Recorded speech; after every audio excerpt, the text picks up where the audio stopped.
An santos nga ebanghelyo para nga adlaw. Abril 6, tuig 2026. Martes, han oktabahan panahon han Pasko han pagkabanhawa naton Ginoo Hesukristo. Kinuha kan San Juan kapitulo 20 bersikulo 11 nga dahiton 18. Nagtitinangis si Maria Magdalena nga natukdaw hagawasan lubnganan.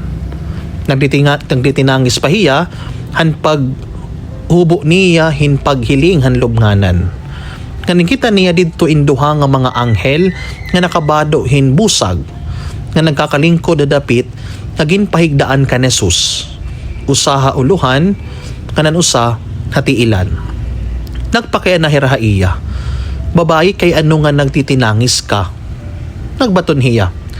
Ginkuha niran akon Ginoo ngan diri ako maaram kundi nira igbutang hiya.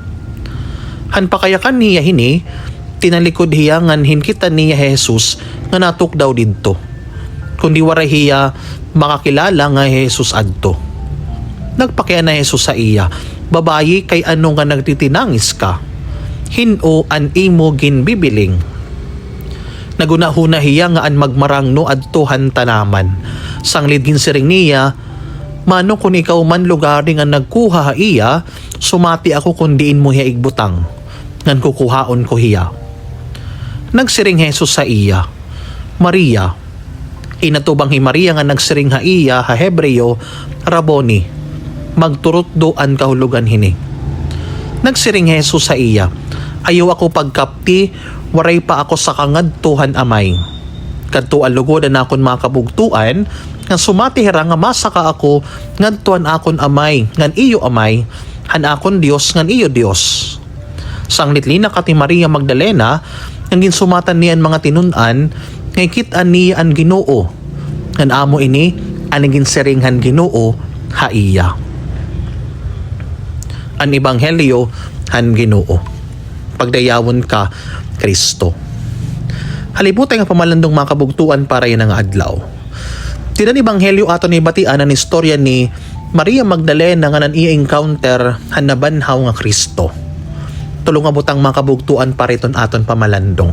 Siyahan, ang mensahihan empty tomb. Angay naton perminom duman mga kabugtuan, nga iton empty tomb, iton usa nga klaro nga ebidensya nga kundiin nabanhaw ni Kristo tidahan mga minatay. Nabiduan na hi Maria Magdalena ang pagsabot niya nga waray na didtuhan lubnganan ang lawas ni Jesus. Pero ini nga kabido, nabalyuan hin kalipay han pagsiring ni Jesus nga Maria. Mo pa ini nga painomdom mga kabugtuan, na kung may da man labi nga maaram kun hino kita by name and by nature, waray iniiba kundi Jesus nga aton Ginoo. Yung si mga kabugtuan, nagpapainomdom ini ang mga takna nga nawawara kita kinabuhi, ang mga takna nga dili na kita maaram kung magaano kita, ang mga takna nga kinakaon na kita hiton sistema hiton sala, sana diri kita hingalimot pagturoy kan Jesus. Kay ano? Kay didayton aton pagturoy kan Jesus, hikita iton iya matutudyan ngan ipapahinomdom na naman ha aton Jesus kun hino kita.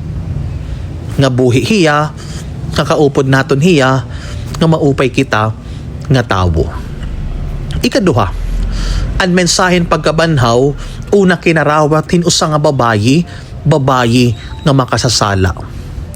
Yung si mga kabugtuan mo pa'y poliwat ini nga pahinamdom ha aton, nga iton pakipagrelasyon iton Dios, iton iya paghigugma, waray pinipili.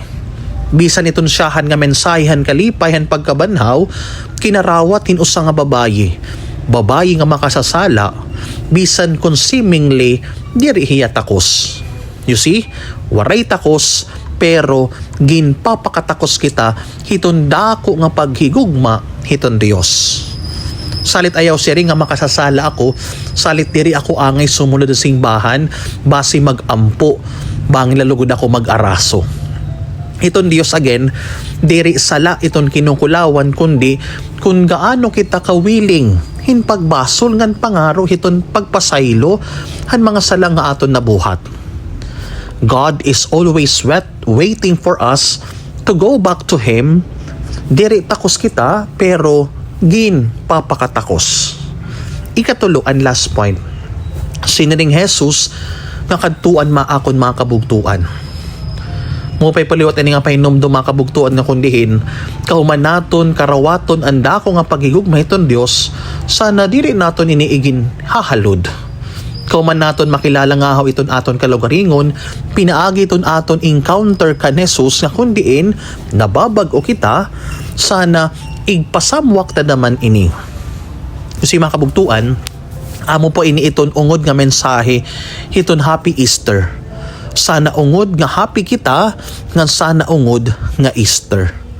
Magiging happy nga Easter la iton aton pagsalinurog iton Paskuhan pagkabanaw ni Jesus, kun aton hiya kakarawton, pinaagi iton pamiling, or panuroy haiya. Kun aton aabaton iton iya dako nga pagigugma, halayo iton aton kadiri katakos. Ngan kun ipapasamwak taan kalipay, han pakipagkita ngan mensahe han pagkabanhaw, nganto iton aton ing kasitawo, labinahadton mga tawo na nawawara, diri natuo, ngan aton mga kabugtuan nga nabubuhi hiton sala. Ngan iton dako liwat nga pruweba, nga kundiin buhi iton Dios, ngin aton liwat tinutugutan, nga mabuhi iton Dios, diri iton aton tagsa-tagsa kinabuhi. Ganitong pruweba naman nga kundiin kinikita liwat hiton ibang nga tao nga buhay hiton Dios sa aton kun anon aton tinutugutan hiton Dios nga bag-uhon ha aton. Mga kabugtuan, lastly, sana diri kita nga limot nga didit aton ebanghelyo, siyahan niya tinawag ang mga tinunan nga kabugtuan. Mga kabugtuan na kita ni Jesus kay nabanhaw na hiya tikang han mga minatay. Happy Easter. Amen.